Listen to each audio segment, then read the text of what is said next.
중세 프랑스는 봉건제라고 하는 사회 시스템이 있었는데 이 안에서 한편에서는 이제 성에서 거주하고 넓은 영지를 다스리는 영주, 즉 귀족이 있었고요.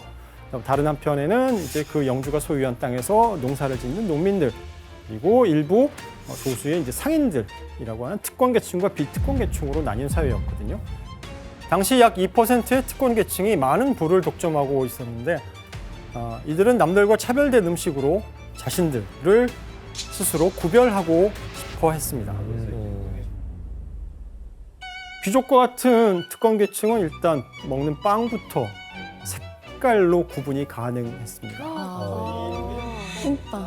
흰빵은 이제 특권 계층의 전유물이었고요. 그 외에 이제 고기는 사냥해서 잡은 고기. 야.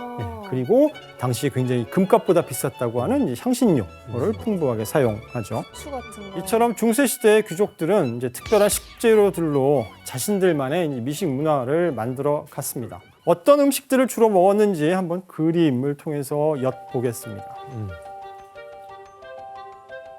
칠면조예요, 뭐예요? 공작을 먹는 거야. 공작새. 네, 공작. 공작이에요? 네, 공작입니다. 공작새를 왜 먹어? 당시에는 요리의 맛보다는 자신이 갖고 있는 부 그리고 사회적 지위를 과시해야 되니까 이거는 맛으로 과시하기보다는 빠른 게 눈으로 확인하는 거겠죠. 비주얼적인 걸 중시했겠네요. 네, 화려한 음식이 중요했습니다. 그래서 깃털로 장식한 백조나 공작 같은 덩치가 큰 새들을 주로 자주 먹었고 여기에 색소를 써서 알록달록하게 칠을 하게 됩니다. 재료를 과시하다 보니 비주얼을 강조하다 보니 당연히 여러 향신료가 마구 뿌려졌고 그래서 여러 맛이 혼합돼서 사실 무슨 맛인지 잘 구분이 안 갔다라고 합니다. 아우. 이렇게 계급에 따라 나뉜 식재료와 보여주기식 식문화는 중세 프랑스 미식 문화의 한계를 가져올 수밖에 없었습니다. 그런데 암흑기라 할 수 있는 중세 프랑스 요리에 엄청난 변혁이 일어나게 됩니다. 그 계기는 바로 1533년 프랑스 왕의 둘째 아들인 앙리 2세와 이탈리아 피렌체 메디치가의 딸인 카트린 드 메디치와의 결혼식이었습니다. 정략 결혼이네.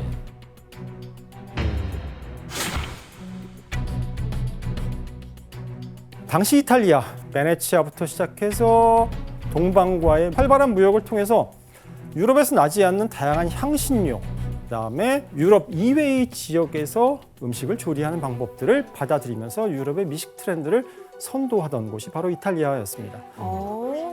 카트린 메디치는 당연히 어렸을 때부터 이탈리아에서 먹어온 음식들에 대해서 굉장히 잘 알고 있었겠죠. 이탈리안 음식이 이제 넘어오나? 근데 파브리 셰프님, 우리 네. 당시 이탈리아에서 미식을 얼마나 중요시하게 생각했습니까? 진짜 옛날부터 엄청나게 중요했어요. 왜냐면 도시 국가마다 군중들이 본인의 파워 실력 보여주기 위해 진짜 유명한 셰프 고용했어요. 많이. 그래서 밀라노에서 스포츠사 패밀리 가문에 진짜 엄청나게 여기에서도 되게 유명한 셰프 고용했어요. 네. 혹시 아세요? 모르죠, 저희. 파브리? 아니요. 레오나르도 다빈치. 다빈치가 요리사였다고요? 네, 요리사. 화가 아니에요? 네. 화가 그리고 사이언티스트 네. 그리고 요리사. 와. 아니, 뭔 일을 그렇게 많이 했지? 네. 그래서 밀라노에서 스포츠 가문에 30년간 연회 담당자로 일했어요. 요리 방법 그리고 요리 도구에 대해 책도 썼어요. 야, 레오나르도 다빈치 대단하다. 하지만 프랑스의 궁정의 식탁은 그녀의 기대와는 전혀 달랐습니다. 진짜 손으로 먹고 있고. 너무 수준이 떨어졌던 거예요. 카트린 드 메디치를 놀라게 했던 거는 바로 포크를 사용하지 않는다라는 것이죠. 살 빠졌겠네. 살 빠졌겠어. 그래서 당시 카트린은 이탈리아에서 자신의 요리사뿐만 아니라 조리법 그리고 식기류까지 챙겨왔는데요. 그중 하나가 바로 포크였습니다. 야, 이거 무서운 포크예요. 꼬챙이 같아, 꼬챙이. 불쏘시개잖아요. 이탈리아는 이미 300년 전부터 이슬람 문화권으로부터 포크를 받아들여서 연회에 개인용 포크와 스푼을 지참하는 식사 매너가 이제 보편화되어 있는 상황이었는데요. 왕비가 이렇게 포크를 사용하는 모습, 프랑스인들은 잘 받아들였을까요? 좀 고급스러워 보여서 좋아했을 것 같은데요? 처음에는 포크가 너무 작아서 첫 번째 남자답지 못하다. 그다음에 포크를 쓰면 저거 까탈스러운 사람이다 라고 취급하면서 놀렸다라고 합니다. 거부감이 있어요. 그리고 당시 프랑스에서는 채소를 잘 먹지 않았는데 까트리는 이에 구애받지 않고 채소를 즐겨 먹었는데 상추, 송로버섯, 그리고 호박, 가지를 이용한 요리를 즐겨 먹었다고 합니다. 맛있는 건 다 먹었네. 몸에 좋은 거네요. 그래서 이제 프랑스 귀족들도 차츰 채소에 호기심을 갖기 시작합니다. 그리고 이후 귀족들은 자신을 과시할 또 다른 식재료로 이제 제철 채소에 더욱 주목하게 됩니다.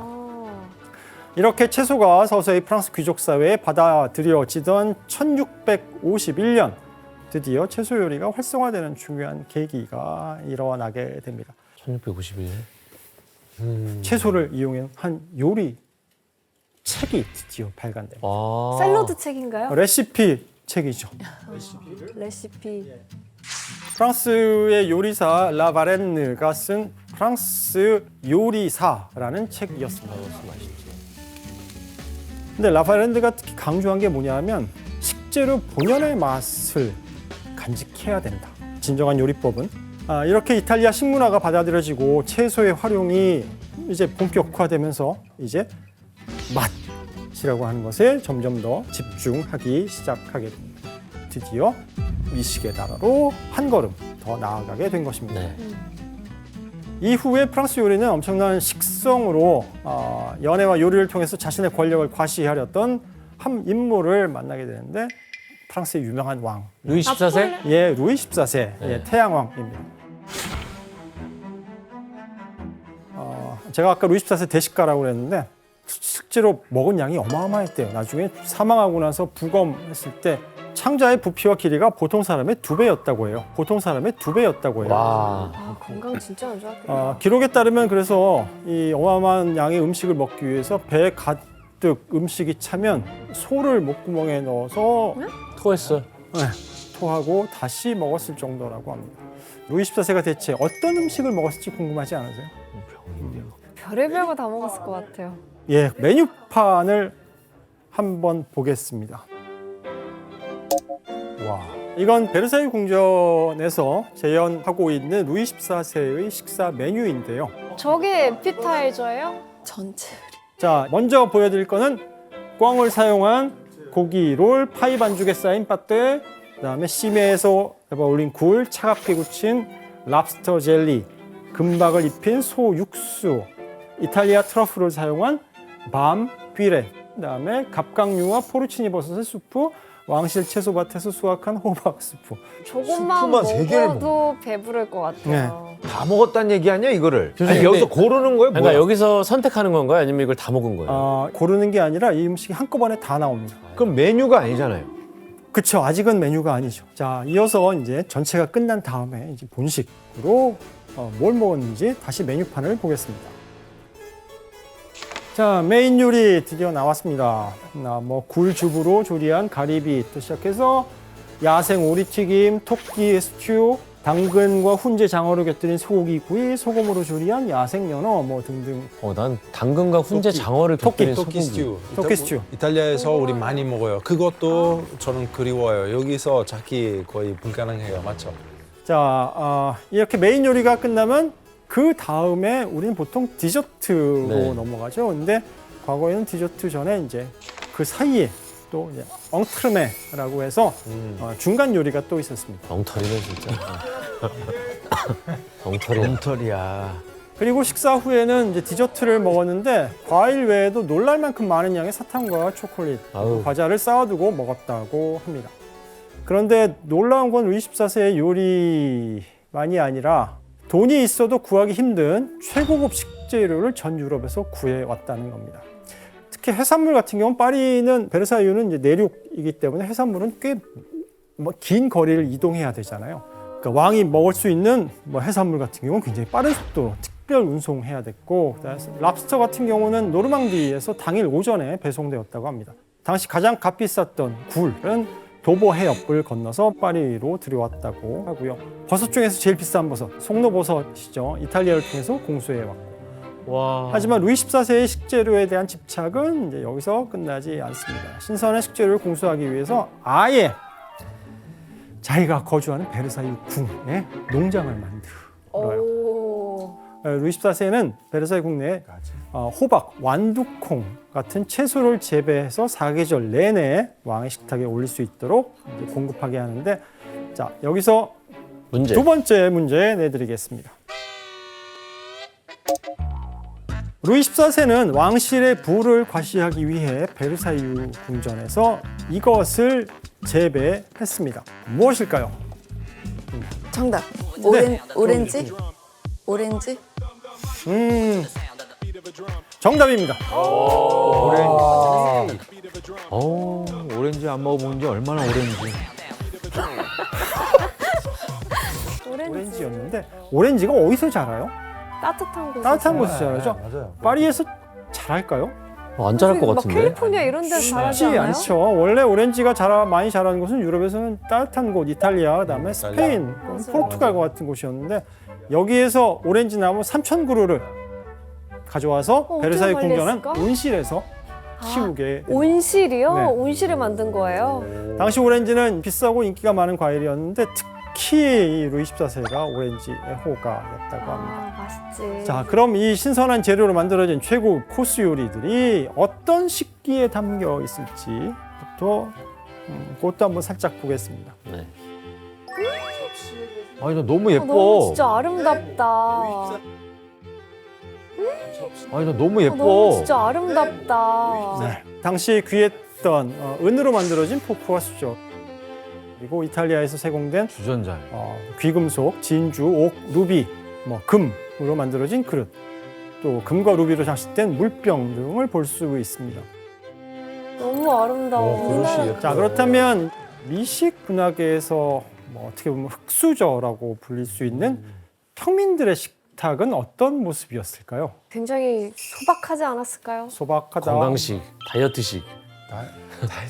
거의 반강제로, 예. 그렇죠? 반강제로 다이어트식. 평민들의 식탁은 치즈나 돼지, 비계, 그다음에 양배추 등을 주식으로 할 만큼 볼품이 없었습니다. 끼도 없었을 것 같은데. 식재료가 부족한 이들에게도 그래도 가장 중요한 음식이 하나 있었는데 뭐였을까요? 고기. 채소. 빵. 그쵸, 빵이죠. 빵. 우리가 이제 밥을 주식으로 하는 것처럼 이제 프랑스 사람들은 이제 빵을 주식으로 하는데, 맞아. 당시 평민들은 이제 그림처럼 거칠고 이제 갈색이 나는 잡곡빵을 주로 먹었고요. 필수 식단이었습니다. 빵 근데 교수님 그나마 좀 쉽게 구할 수 있는 편이었던 거예요? 쉽게 구해야 하는 게 맞죠. 네. 그런데 당시에 세금을 많이 거두다 보니 경우에 따라서는 이 빵조차도 사기 힘들 정도로 곤궁한 시절을 경험하게 됩니다. 특히 1787년부터 이제 심각한 문제가 발생하는데요. 기온이 너무 낮아져요. 소빙하기. 예, 당시 대부분의 사람들이 이 기근에 시달렸고, 그래서 팔 수 있는 것들은 다 팔아서라도 먹을 것을 구해야 할 정도로 어려운 시절을 겪었다고 합니다. 프랑스에서는 인구의 90%가 굶어 죽고 나머지 10%는 너무 많이 먹어서 죽는다고 하더라. 야, 왕은 저렇게 다 먹지도 못한 요리를 저렇게 먹는데. 이렇게 평민들의 분노가 쌓이는 상황에서 사람들의 미움을 이제 한 몸에 받은 인물이 있죠. 마리 앙뚜아네트. 네, 루이 16세의 부인이자 프랑스 왕비였던 마리 앙뚜아네트입니다. 그러니까 왕실의 사치에 대한 소문이 부풀어지고, 그 때문에 백성들의 불만이 높아진 상황에서 어떤 소문이 도냐면, 백성들이 먹을 빵이 없습니다라고 하자 마리 앙뚜아네트가 뭐라고 얘기했다고? 케이크 먹으라고. 그렇죠. 정확히는 이제 빵이 없으면 브리오슈를 먹으라 하세요라고 하는 유언비어까지 돌게 되죠. 완전 루머였잖아요. 예, 왕비의 이미지는 더 추락하게 됐어. 되고요. 이제 브리오슈, 한국에서도 요즘 많이 나오는데 맞아요. 저 하얀 빵이고 버터가 많이 들어갑니다. 맞아요. 근데 이 빵은 기근이 아니더라도 평민은, 당시 농민들은 구경도 하지 못하는 버터가 많이 들어가는 빵이었거든요. 고급 빵이니까. 네, 이런 소문이 도니까 프랑스 백성들의 심정이 어땠겠어요? 들고 일어나야죠. 그렇죠. 자극을 받습니다. 결국 1789년 10월 5일 분노한 파리의 부인네들, 주부들이 파리 광장에 모여서 너무나 절박하지만 너무나 납득할 수 있는 빵을 달라라는 구호를 외치고 이제 시가 행진을 하고 결국 베르사유까지 행진을 하게 됩니다. 여인들의 행진 뒤로 2만 명의 국민 방위병, 파리 시민들이 이를 뒤따랐다고 합니다. 프랑스 대혁명이 일어난 것입니다.